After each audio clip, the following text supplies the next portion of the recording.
కొత్తవలస మండల ప్రజలకు, ఎస్కోట నియోజకవర్గ ప్రజలందరికీ కూడా నూతన సంవత్సరం శుభాకాంక్షలు మరియు ఎఫ్టీపీ న్యూస్ ప్రేక్షకులకు శుభాకాంక్షలు తెలుపుతున్నాం.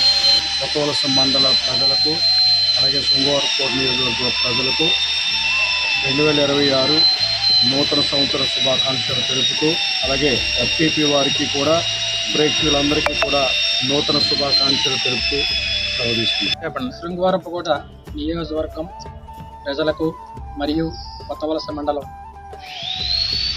తాలూకా ప్రజలకు మరియు ఎఫ్టీపీ సర్పంచ్కు నా తరపు నుండి ప్రత్యేకమైన పద్ధతి తెలియజేసుకుంటున్నాను.